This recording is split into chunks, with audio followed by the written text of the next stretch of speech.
Hi everybody, it's Lisa from Lisa's Paper Passion. Hope everyone's having a great weekend. I wanted to share a couple of projects with you that I've been working on and show you some of the cards that I made when I attended a card club held at the Prima warehouse yesterday. So here we go with my first project. This is a swap project for Chic Swaps from the Heart, and my swap partner is Sylvia. And this is an easel card. So we were supposed to make, actually we weren't supposed to make an easel card, but we were supposed to make a Prima card with the Julie Nutting stamp.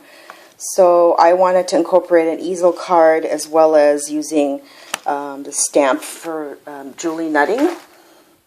And I used the stamp. I don't know her name of it. I can't even talk. I don't know her name, but that's the stamp that I used.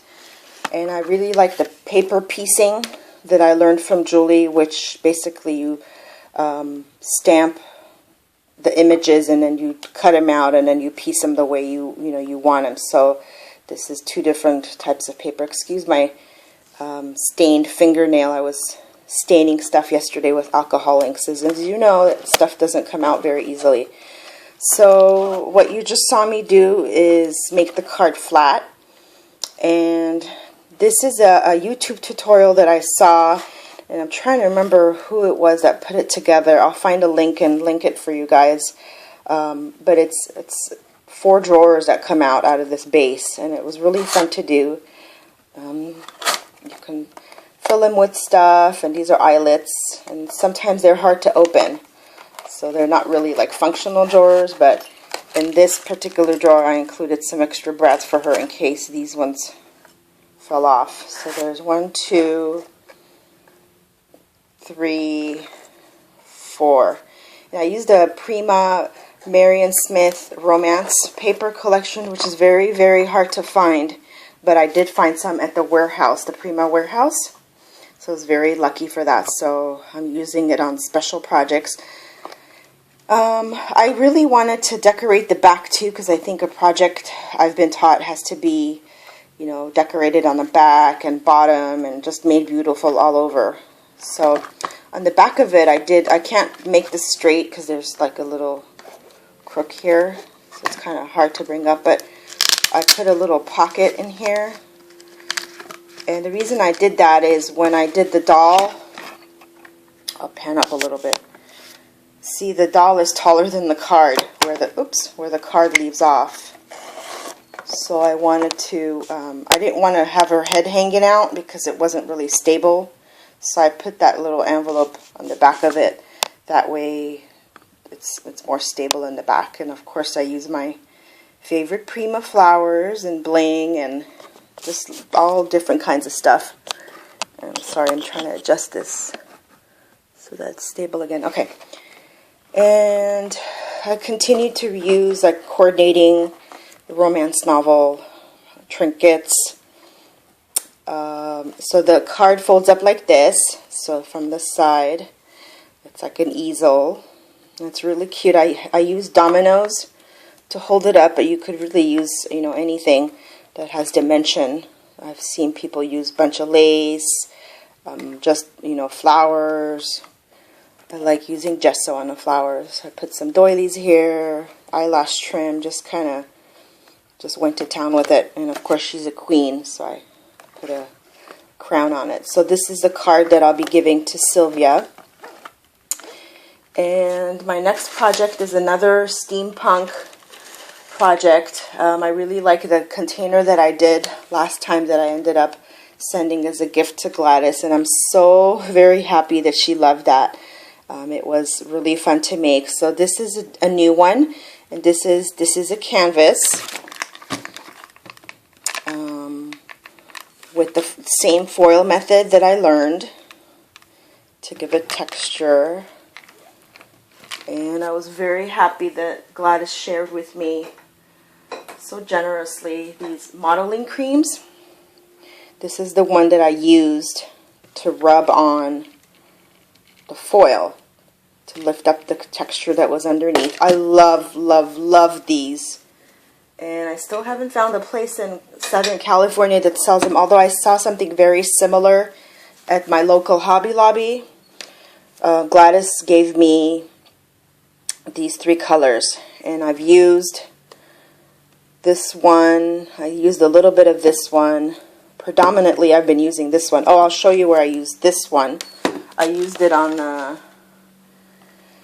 the easel card. You can kind of tell right there. It really adds like a pearly texture color to it. And I love it because it's like it's, you know, modeling paste, but it's colored modeling paste. And I tried to make that on my own, and it just came out really watery.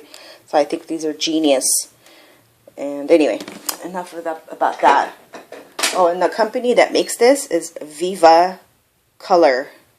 It's spelled C-O-L-O-U-R. I don't wonder if they're British. Yeah, I don't think they're from this country. But anyway, okay, so my steampunk canvas is kind of just out there. I used a lot of different trinkets, stuff that I found, made wire hearts, coins. I don't even know what that is. That's the back of a watch. It's kind of hard to get all of this in color, but just something I wanted to share with you so you can get inspired. And I continue to learn so much about steampunk, and I know this probably isn't 100% steampunk, but oh well, it's my version. I used a wooden bobbin that's held up by some wire. Here, let me turn this upside down. I had to give it a little bling. This is like a little Scrabble piece. No, this is the Tim Holtz, those little numbered wooden pieces. Some more of my gears. I got some gears on eBay that were really cute. Let me see if I have them here to show you. They're kind of different than what I had seen before. Actually, they're downstairs, so I can't show you. I'm sorry. This is a wooden butterfly. Some more of my vintage buttons that I got. This is, I think, a Monopoly piece right here. It's a hat, like an old set. And I like this foil method because it just brings up the texture that you put underneath the foil. And then when you press down with your nail, before you put the modeling cream on, it just adds like a whole new different dimension. This was a refrigerator magnet. It was like a little whisk. So I used that there. I just thought that was so cute.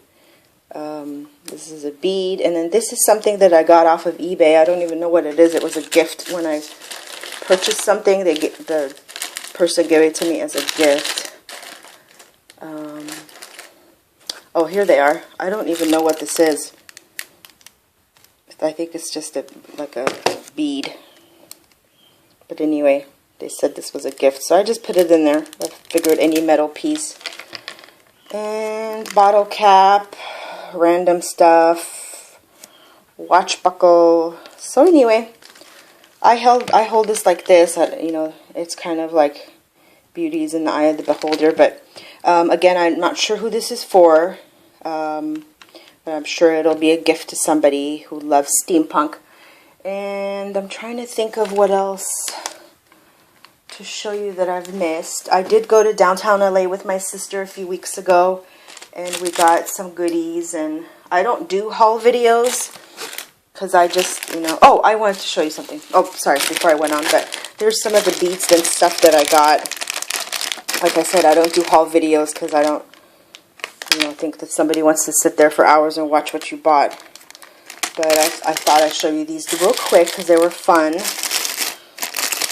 These are all from Maple Crafts in downtown LA. All of these goodies that we got. They sell like a lot of stuff and it's very reasonable.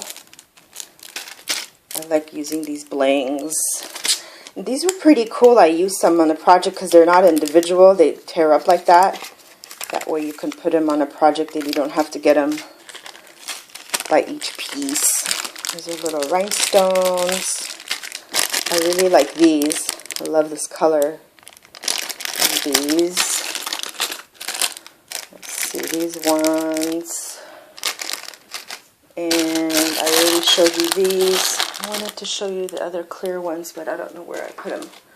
Oh, here they are. I have to clean up my scrapbook area, crafting desk, because it's a mess. This was like a giant bag that my sister and I shared of these. Got these, and I already used one of these, if you remember seeing it. I thought, when I bought these, I thought they would have a hole in it for jewelry making, but they don't. But check it out. I put one right there, and I got some gesso on it, but it kind of looks neat. But see, you can add dimension to any product. I just basically stuck one in there. Could probably stick another one in there too, but that's how I used that one. But that was some of my goodies. The last thing I wanted to share with you real quick is I went to a card club while I cleaned this up. A card club meeting. I'd never gone to one of those before. And although I feel comfortable making cards, I just wanted to get out and socialize and, kind of get a new grasp of what's in the card making out there and get some ideas. And so yesterday at the Prima warehouse in Chino, California, they had a lady come out from Scrap and Yap. Her name is Teresa, and she was so sweet. And she basically she shows you a project of all the cards that you're going to make. So there's 6 cards. It's $20. And you could take your time making them. She cuts everything out for you. I mean, there's not very much that you have to do once you get there. But she has gesso and chalk ink, like everything you would use. Basically, you just take your scissors and your adhesives with you. Although I wish, because I like to take it up a notch and make my cards more challenging for me, I wish I had more of my stuff. But for the first time, it was fine. And then she even gives you instructions for each card. And so basically, the way she does it is, you walk in, and she has all these cards made as a sample. And then she kind of reviews each card and how specific things are done. Like if you're not used to embossing, stamping, stenciling, she kind of reviews that with you. And then she lets you go. Everything's on your desk, and you just kind of work at your own pace, and you build friendships. And it was really neat. It was a fun experience for me. My sister was going to go with me, and then she couldn't go. So I basically went alone, but it was good because I had some alone time and talked to some really wonderful ladies, Terry and her friends, and they were really kind. And Teresa, the teacher, was super, super sweet. And I made all the cards except the Prima one, the Julie Nutting stamp one, because I just kind of wanted to do it at home, because I wanted to paper piece it and use different paper, and there wasn't a lot of different styles there. And which is okay. Like I said, it's just, I like to take it up a notch. So I'm going to show you real quick the cards I made. And oh my gosh, I got to show you ladies this doily. This doily is a new Spellbinders die. And it is gorgeous. It is beautiful. I mean, it's a die and then you emboss it, which I got to get used to because I'm not really into that. But from seeing this doily, it was just beautiful. And I want more.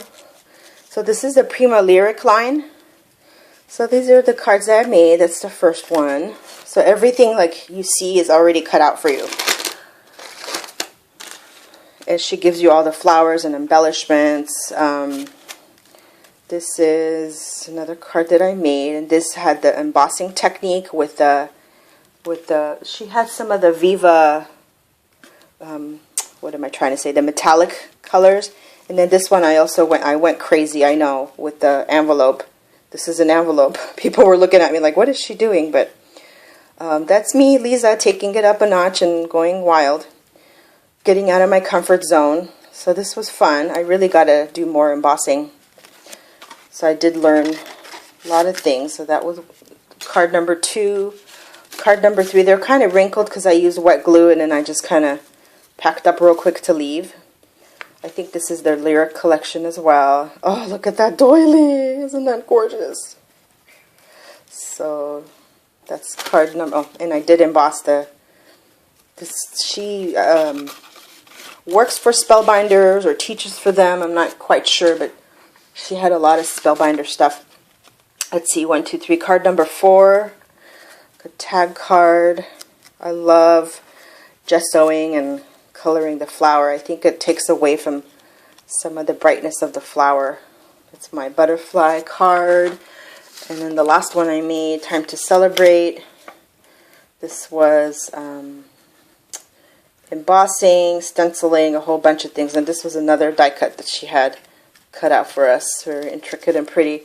And then the fourth one was the Prima one, but I didn't finish it. So anyway, there you go. Hope you enjoyed my products and all my talking really fast. If you have any questions, comments, anything that you'd like to see me do on my channel, I welcome your comments. I appreciate all of my subscribers.